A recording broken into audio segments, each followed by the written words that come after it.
definitely looking since we opened, trying to find, that right chicken that tasted good, that was a good size.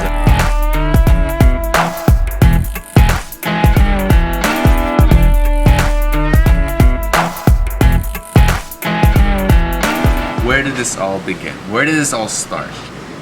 We're actually in Denver in a pizza place, and Sarah was looking around, and I think we were playing pool and drinking some beers, and Sarah's like, this is kind of what I envision, a place like this, like about this size, like this kind of ambiance. And one of our friends just moved out to Portland, and he's like, it's awesome out here. There's no wing joints out here.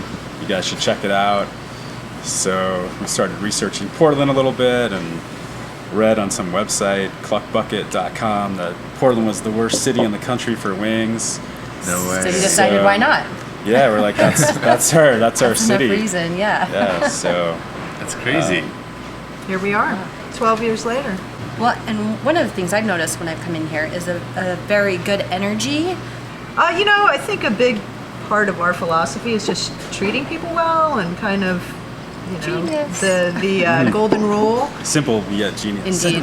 Seriously. And so we just make it a top priority to treat everyone well, our customers, our employees, and we really feel that shows through.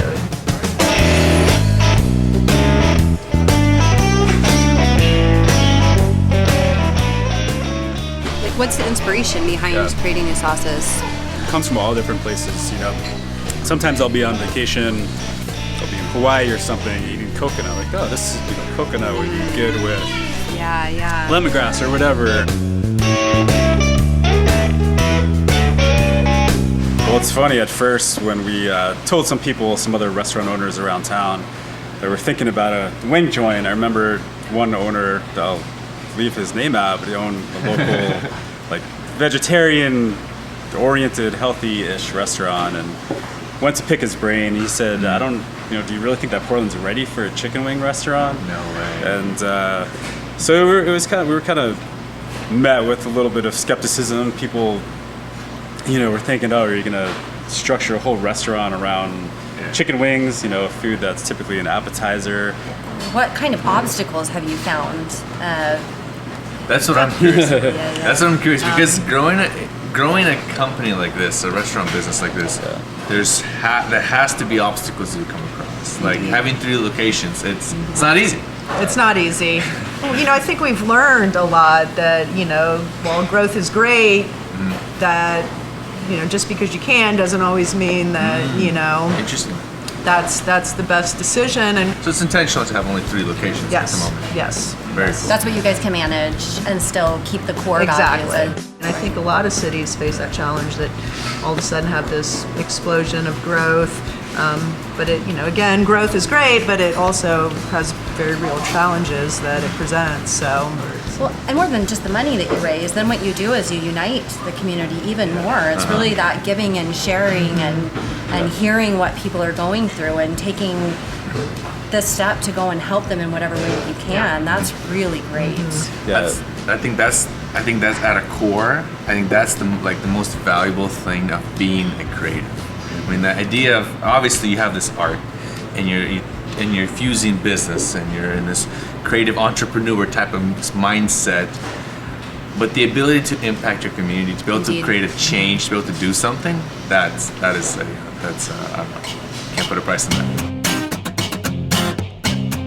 All right, so beer is a huge aspect of Fire in the Mountain. Tell me more about what is this, how did this come about, and it is a huge aspect, not only for Fire in the Mountain, but for Portland in general. It's a great beer city, and we just, hot wings, cold beer, it just makes sense. And, as we kind of got into the process, we just thought, hey, why not make our own beer?